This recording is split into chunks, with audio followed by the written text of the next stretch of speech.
Good afternoon, good evening, HubSpot Nation, LinkedIn friends. Welcome to another episode of Let's Build Communication with Klemen, fresh off of his trip to the U.S. and SaaStr. We get to hear how it went for you today. Yeah, how you doing, man?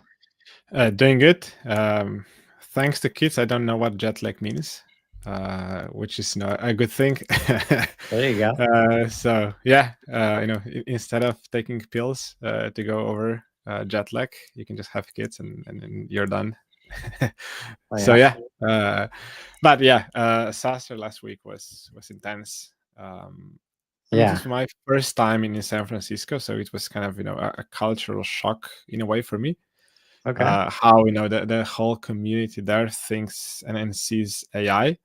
I don't necessarily agree with everything, but it was really good experience for me. If Okay. nothing else, I have a perspective from the AI hub, how things are going, how companies are seeing that. Honestly, I'm still making my head around everything, but it was a well worth it trip there. Awesome. Well, I look forward to diving in, especially to that point of view comment. If you didn't catch us last week, Clement was outside the event right before they opened the doors on site, and he broke down some of his strategy and some of his goals leading up to the event. We talked about how valuable in-person events can be, with the right mindset leading in. And just in case you're watching, we're testing out a new feature that just showed up in StreamYard, showing comments live on screen. So that's why you might see a little black box kind of over Clemens. So to make that worth it, if you're out there, leave a comment and we can see what that looks like. And if it's not good, we can easily turn it off. But yeah, man, before we get into the event, I'm curious what you mean by San Francisco sees AI or treats AI differently than Clemen does. I would say how brutal the environment is, in a way that often and many times it was repeated on stage that if you don't fully adopt, for sales and marketing people and then RevOps, if you don't fully adopt AI by June 29th or June 30th, you're gone. Wow. If salespeople don't adapt and use AI, and then all teams, if don't at least seriously play around with AI and think how that can be used, those jobs are gone. People who won't be using AI are gone for whatever reason. If you don't adapt, you will no longer have a job there. That was kind of a thing. I'm not 100% sure it needs to be so brutal, but I kind of try to understand that perspective. Is something Understand it happening from. on July 1st that I mean, I no, didn't know it about? was Like we're just gonna switch on the AI infrastructure I, and it's all I, over. I don't think. I guess it was just half of a year of this year or something. I don't think it's a special date. But kind of at some point, if you don't adapt, if you really don't jump in, Yamini was saying, you should now feel like a kid in a candy shop. If you don't feel like that when you think about AI, you're missing a huge opportunity. Yeah, and, I and, and a definitely think few that's and a few other moments were just saying kind of the same. yeah, I do think that's a better way to position it, probably. But were people saying like June 30th, like for real? I don't think it's really June 30th. It's more for to be as concrete as possible and as plastic as possible. That hey, but at some point you will and soon. It's not in 2026 December or 2030, but it's soon. If you don't really, really think about AI, how to use it for your better version, you will miss it. Yeah. And kind of, I think just before SaaStr, I think, Microsoft laid off 3% of workforce, and the thesis was, okay, those are the ones who just, obviously won't adapt to AI and won't use it, so there's no way to change them. So why you would want to have them in a team? That's why, my perspective and how you build a company, I don't think it needs to be that brutal and that kind of approach. So that's kind of where I disagree with those ways of thinking. But I try to understand this perspective. Another one was, just work twice as hard, 4 times as smarter as you were before that. Otherwise, again, you're gone. Um, That's an interesting approach. Yeah. I just yeah, want to say, like, if those dates were thrown out, it would be the first time I would actually believe it. Like most of the, like, I think anybody saying even 6 months at this point, like the 6 to 12 months, anybody that gets into the scale of years, I think they're out of their mind as far as like major impact is on the way. Like we're seeing all of the platforms, and this is likely because they're all building off of each other. They're all learning from each other. Everybody's going into V2, V2 and a half, V3. Like we've announced this week and last week, Breeze Copilot and HubSpot is being rebuilt this summer and using the latest AI tools, right? And AI, this is the part that AI enables this progress, Yeah. right? So the kind of stuff where they probably have to they say in the update, like building from the ground up, like rebuilding it. And that's the kind of stuff that would take years. Like, and you'd have to make a serious decision as a SaaS company to rebuild a part of the software. I mean, hell, that's why line items hasn't been great forever Yeah. because it's hard and the infrastructure isn't where it needs to be. And right. And now they can just rebuild it this quickly. And when they do, and it's the latest tools and everything is connecting, it's like this is what the upward trajectory, when we talk about the hockey stick or the exponential curve that we're on, this is what that looks like. Yeah. And I mean, June 30th is a bold statement. I think it's more likely than December 31st, right? It's safe for us in the ecosystem, I think, because we get to say, well, buy inbound, just like a nice 3-month like change, window. yeah. And we know that HubSpot is developing product usually in anticipation of inbound. So it's like, so I imagine those teams are working very hard to make sure they really help people prepare for this transition. Because I think that's where, and I promise we'll get to the actual event stuff. But obviously, this is an important topic for you to bring it up, like, right away. I think it's hard to say, like, I've been adjusting. Like, at first, it was like, okay, we're all building a bridge. Like, you can build a bridge or you can kind of hang back and wait for it. But if you do wait for it, the bridge won't be available and you got to jump over the gap. And anybody that has to jump, like, you might get left behind. But the more I see AI like work, it's like AI is just going to create teleporters on the other side of the gap. Like, Yeah. so literally, as long as your mindset's right, it's going to be like the move forward can happen so quickly, right? But you Yeah. can also destroy your organization by trying to do it the wrong way and replacing people and thinking, okay, I can just buy this tool and now my whole team is indispensable, right?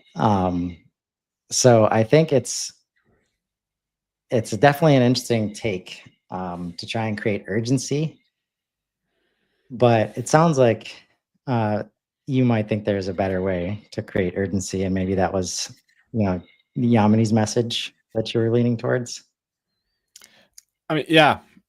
What I mean, from the thought leadership perspective, as someone, as Jason Lemkin, who is the host of Disaster, I understand you need to just go there and be strong, opinionated, bold statements. That's how you position yourself as the, hey, I mean, I know it hurts, but this is the truth.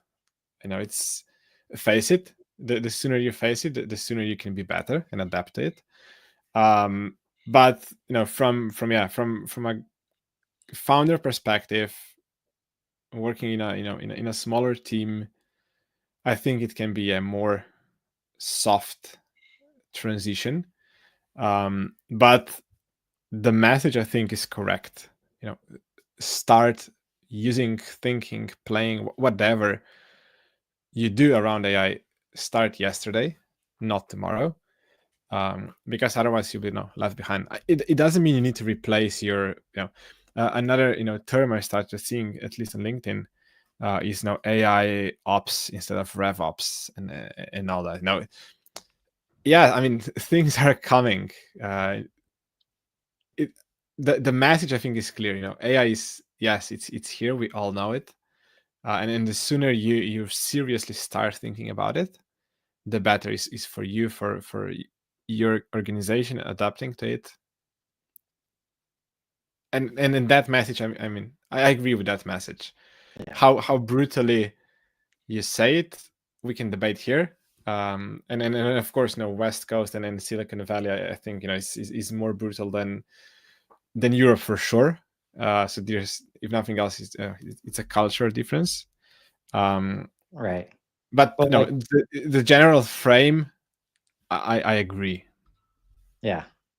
And this strikes at the heart of it. Like, and the show is about communication.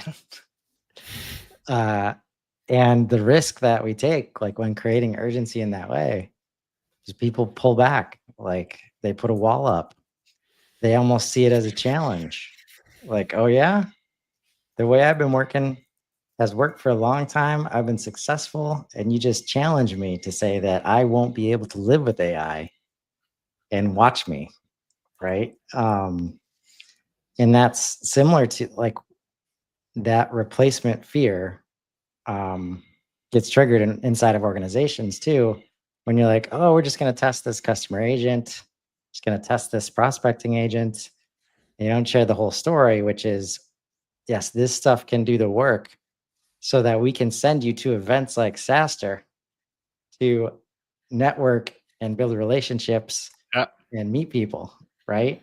Because we've always wanted to send you there, but either the budget hasn't been there or like we can't imagine you not being at this desk, like answering calls and emails, right? And that's where like you bring people into this story about how they can be enabled instead of just like uh, get left behind, right? Because also they've been hearing that for a long time in relationship to like digital transformation and anything there, and they're fine. Like they're Yeah. doing just fine, right? That's where we're doing them a disservice because they're not gonna be fine this time if Yeah. you don't wrap your minds around it. And it's obviously that's why we're here, helping educate on this topic. But it's interesting as you go to this event and hear that you're making a choice probably to spend less time with AI as you're at a multi-day event, just walking around talking to people. But let's start with the AI part of it, where you were trying out an AI recording thing, right? Yeah. And I think you had, what was the goal? I think the only KPI for the event was, can we assign a name to each transcription? How'd we do? Pretty good. I had one challenge because at half of a day I realized the battery in the microphone doesn't last for the whole day. Ah, So a lot of recordings were kind of disrupted and stopped being recorded after a minute. So I have a recording. Hey, how are you? I'm doing fine. How's Saster going? And then blank. So I don't have the juicy part. But for the ones that I do, it's really interesting. Yeah, I just throw that into AI to make a transcribe. After a few recordings, I realized there's a nice hack that when I stop talking to someone and we just split apart, I said the name of a person I talked to.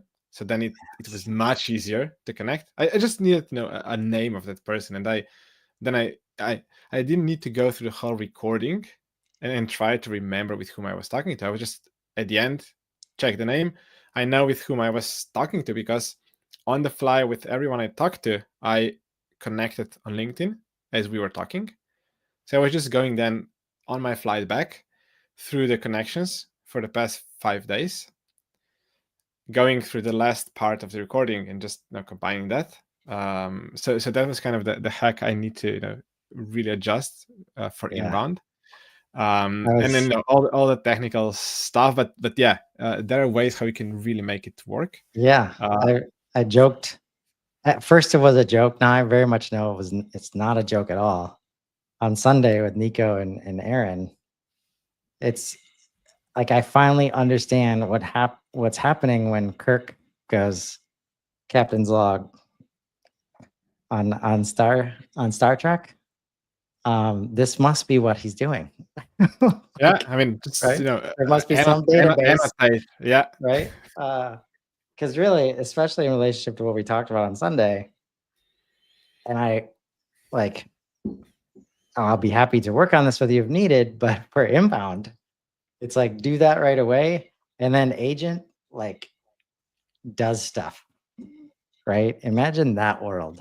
Yeah, I mean, I have ideas how to improve the whole process, which is basically one is connect those transcripts to my calendar, so that because of the timestamp of the recording, for all the pre-booked meetings, you obviously know with whom I'm talking to. So just make a connection. You don't need to have the name at the end. Then, if you know when I connected with someone on LinkedIn, you can again have that timestamp connected. Or when you're kind of talking in between about some tools or something there, then again stuff you can connect to. Even when someone is describing what they do, if you know, okay, I met with those 80 people, do a summary of every of these companies, what they're doing with AI. Do a summary of what people were talking about, what they're doing on the retranscripts, and just match those two. There should be one-to-one matches without doubt. So there's a lot of ways how to improve, but I think it was a really interesting and valuable experiment. Yeah, sounds like interestingly enough, only a few people asked what I'm doing, if I'm actually recording, and I said yes, but no, this is kind of how AI note taker is always on Zoom with you, so it's just my AI note taker. Okay, fine, we're fine. With some I didn't even mention, I was just recording. Because I know I'm not throwing that anywhere. It's really for my own note takers notes and just making then a better connection for the post event. But yeah, people were fine. When I was, a few said, "Oh, that's an awesome idea," "Oh, that's sexy." You're actually bringing the AI note taker into real world. So yes, this is the right use of AI. So yeah, I mean, I would say really the experiment proved to be a good one, and it can really help focus on talking to people more than trying to remember. Because when you talk with someone for 15 minutes, you say a lot of things, they say a lot of things about their business, how they're doing, and then in 3 minutes you're talking to another one for 15 minutes. There's no way you'll remember everything. There's just no, I mean, or at least my brain power is not at that capacity. And then in those recordings really helped. No, I think this is the new scalability, what new scalable organization looks like. Forget about marketing, creating leads, if you could just have, like, let's say, like, definitely watch what we did on Sunday. Like, you might go implement that immediately with N8N. Erin showed us something where it's like she doesn't have to engage with any project management or CRM directly. It's just get off of a call. It's got like 9 agents working in the background, turning into coaching and training Yeah. and all that. It's beautiful and it's affordable. And so just imagine, like, it doesn't have to be sales, but definitely the subject matter expert or the person who can build trust the fastest. And if you got a family and stuff, obviously this might not be for you, but the go-getter salespeople, they met, like, this is what 100% of time spent selling looks like. Because Yeah. at the end of the day, it's building relationships. And if you could go to an event, if you could just always be at an event talking to people, and this was just always there, and you're just like, hey, talk to this person, I think they're going to be good for this product or service. And then it Yeah. goes into the CRM, and then everything starts to happen, right? Because then the next thing, and this is where HubSpot's going, folks, like, the next thing will be a call on the calendar with that person. So the next time you have to engage with that, let's say, opportunity, it's another live call. Yeah. Like, this is what 100% of time spent selling looks like. And it's hard not to spend the entire episode on that. But, like, talk to us about some of the other plans, some of the other things you're hoping for. Was there anything that you tried that maybe didn't work as well as you'd hoped? I tried to catch Yamini and I failed. I failed. I mean, I admit. She was probably in and out just for the I mean, talk. and she came, backdoor to the stage and went from the hall backdoor. So Yeah. I missed her. I didn't have a chance to talk to her, but we chatted over, kind of the comments on LinkedIn post. So and then There you go. I'm looking forward to meet with her in person at Inbound. Yes. But no, anyway, it was kind of a challenge, a personal challenge as a fun part. But that and the other part, which is I was kind of disappointed.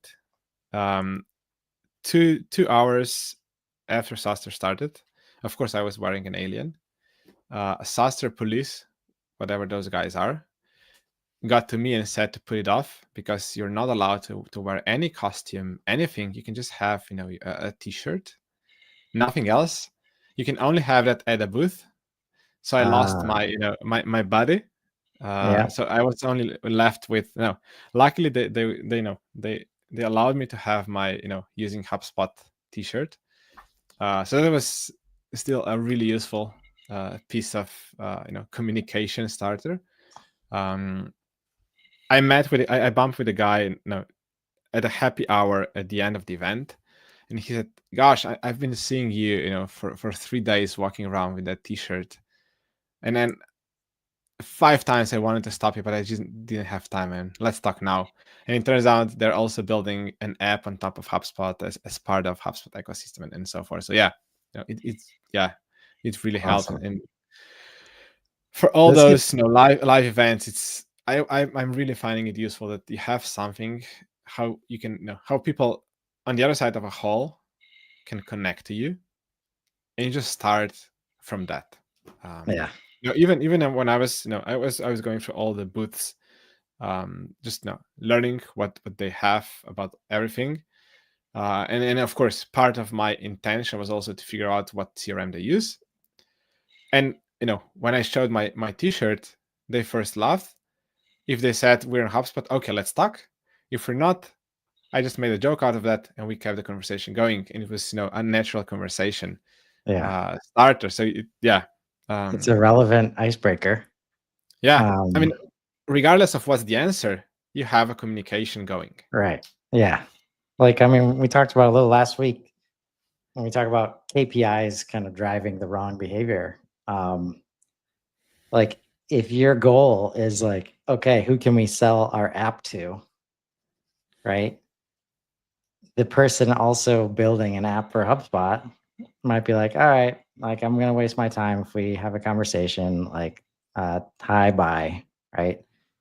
But instead, I'm sure there's a massive amount of insight to be gained from somebody else building, for this ecosystem, serving the same audience, right? That's where collaboration comes from. That's where like true partnership comes from. And as soon as you open the door for that, like opportunities come from all over. Especially when someone like yourself that leans into content, new content plays open up, and now you each can access each other's audience to build. So I love that as an example. So overall, sounds like a good show. I A would good say yes. investment. Yeah. I mean, I talked one-on-one to at least 70 people. 70? Probably even 70, yeah, even more. 70.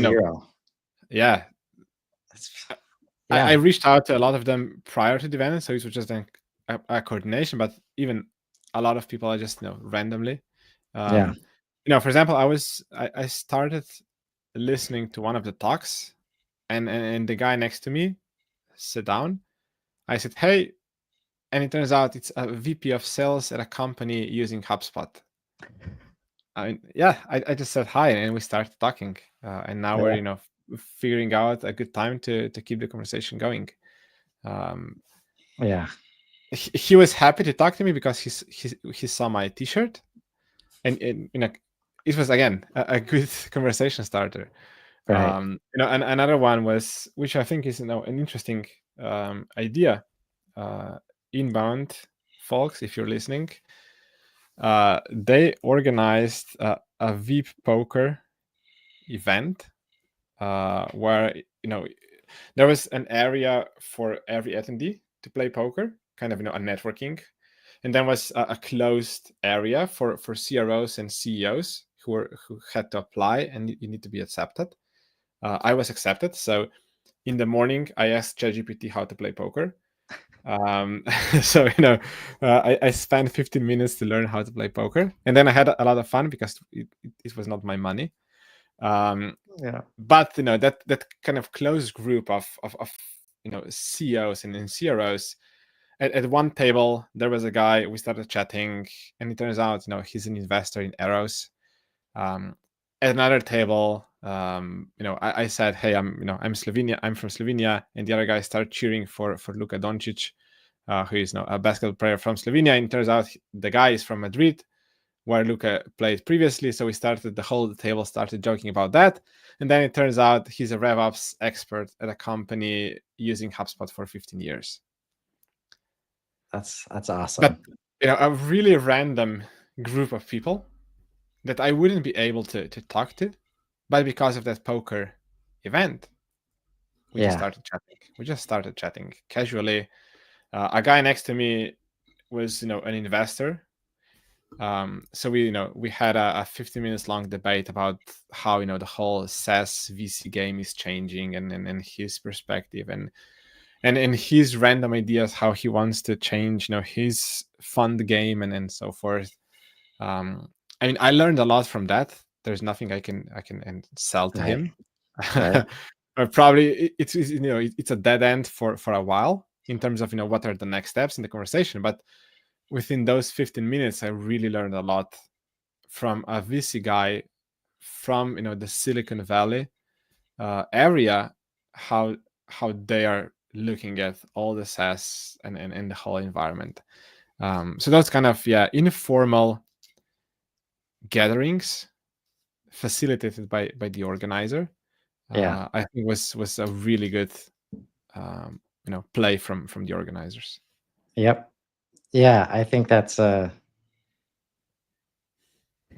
think like when you hear about VIP events, like sometimes sponsors or people exhibiting, I know it's in the manufacturing space, it actually started to be common where you would not have a booth. You would just have a VIP event, like outside of the venue because you knew your audience was there. And Yeah. it's not about like there's really easy to waste a lot of money. I can tell you that. And that happens when you make it about you, right? You make the event like what you're describing. Like people could say like, oh, what does poker have to do with software and SaaStr? And it's like, no, it's about creating a shared experience like for the audience, right? Yeah. I'm curious for your thoughts because I think on the surface should be an obvious play for organizers and event participants, let's say, whether you have a booth or not. Like your audience is there. What can you do to kind of take it to a special level? But how do you think about like not making it too exclusive to where you're like kind of putting off, maybe other people who are showing off the event? So it sounds like having a section of CEO and CRO, and then there was another like There poker was section too. there was another kind of VIP summit for chief customer officers.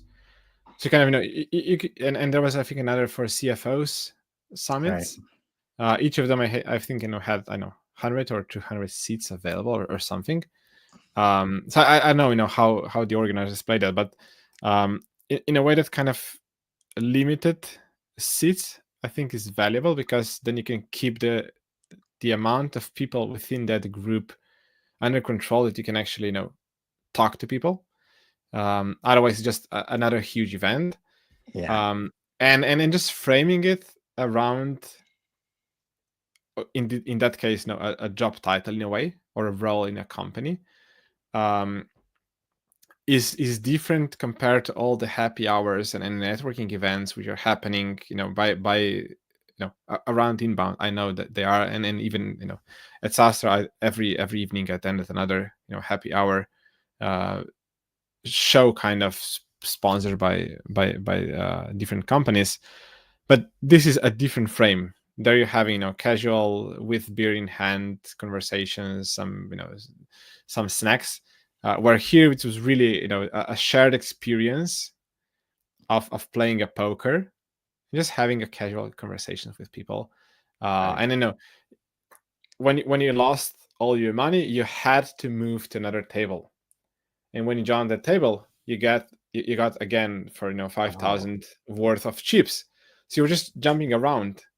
Okay. At some point at one table, I felt I met everyone. So I just went all in to spend all my money so I could go to another table and network with others. I played the game. Oh yeah, different it was not level, my money, man. but Different I level of game really, yeah. there. But I really attended it from the perspective of networking, of chatting with people, Yeah. of So just connecting at personal level, more than yeah. I asked ChatGPT what how to play poker in the morning, and it was more than enough for me to participate, and I even earned something, kind of not my money, but I did won a few bets, so there you go. ChatGPT was a good instructor for that. So you said if Inbound's listening, how would you, if they were to try and accomplish this at Inbound, how would you partition the groups? Is it job title like the only kind of thing that makes sense, or? I mean, job title. Imagine you have 150 RevOps people or HubSpot admins. Of course, they will all connect to each other. I mean, That's the they easy have one. All right, that's the easy one. yeah. Yeah, we all know that HubSpot You- admins, super users, they love to show up. They show up every week for the hug, and yeah, there's a great meetup there. Kyle and Deanna do a great job of kind yeah. of shepherding that community, and it continues to grow. But I mean, yeah, one can so be check the easy one off the list. industry specific. I think is an Yes. interesting one. Yeah. You have one for SaaS companies using HubSpot, because they are using HubSpot in a different way, or they think about MRR and ARR and all that, which might not be the case for service businesses. Right. Or you have then consultants, or you have enterprise sales. So kind of the style of business Sales or process. sales process motion, Yeah. that can be again shared, similar to based on the position, but from the same industry. Again, you have similar challenges, or at least you can help each other. Another one might be based on language, which is especially now with all the AI, and you can now write language agnostic communication. There might be more and more localization of everything, of all the communication. So maybe you can talk, okay, companies selling to Latin America should join together, because Latin America people react to messaging differently to the US folks. Or Middle East, you need to approach them differently, regardless of what industry you are. Not only on language, but even the style of communication is different. So I think there are a lot of opportunities how to think of why the group should meet, not only based on the job title. And I'm sure every such gathering would be super valuable for everyone going there. Yeah. How many people were at SaaStr? Several thousand. Okay. I was told it was less crowded than previous years. It was my first time, so I don't have anything to compare. My impression was that they expected more people based on the size of the venue and everything. But even with what was there, I think it was I would say it was more than I could talk to, realistically. So even if there would be 5,000 more, it wouldn't change for me anything. Right. Yeah. I'm sure that the HubSpot team is thinking about stuff like that, because they do capture all this data during the registration process. But I would anticipate that they're going to have less this year, just because it's in a new space. It's not at home base. But last year, I think there was like 15,000. Something like that at inbound. But I know that goes. I can't imagine being in that spot, coordinating an event like inbound, just seems like it's hard to fathom how challenging that is. And we appreciate that team very much for always putting on a stellar event. One thing I can comment to the inbound compared to SaaStr. I felt more at home at inbound than I felt at SaaStr. Just the vibe and everything. Both were first time for me. So inbound last year and SaaStr this year. And I've when I entered the inbound venue, I felt okay, I belong there. This is where I should be. Where here it was, of course I do, but it didn't feel I'm at home. Where at inbound, I really had that experience. So see it inbound. Yeah, I could see that. Maybe you can come by and share that story on the road to inbound sometime. Happy to. Well, let's end on what happened last week for inbound, because I'm curious if you spent any time watching main stage stuff, or if it was just primarily just networking. It was not in my focus. I really I mean, in the morning I was coordinating all the meetings for the whole day, and then in the evening I came to the bed basically at 10 p.m. So then I just re-engaged with people I was playing to for the next day. It was really doubling down on my presence there. Even basically the only talk I fully listened was the one from Yamini. I didn't attend any other basically because Yeah. I realized no, I'm there really to talk to people. Right. Recordings are available. I can watch them at 1.5 speed. And webinars you can always watch and process at your own time, where you can't meet with people in person from Right. your home office. Yeah. That's a good point. Tough call for most people, but that's the way it was for me last year at Inbound.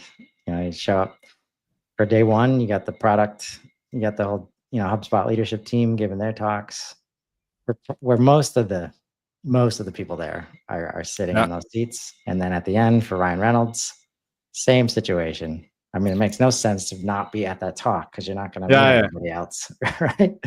So tough gig in between. But yeah, appreciate you sharing the story. Excited to see, and we'll stay tuned on a weekly basis as we prepare for Inbound, on the road to Inbound, but also on this show.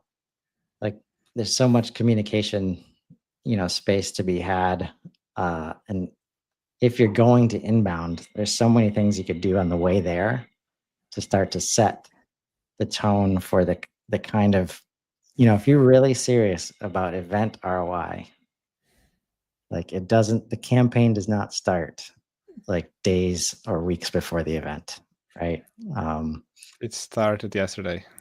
Yeah, exactly. So appreciate you sharing, your experience and your expertise. And Thank you, Chris.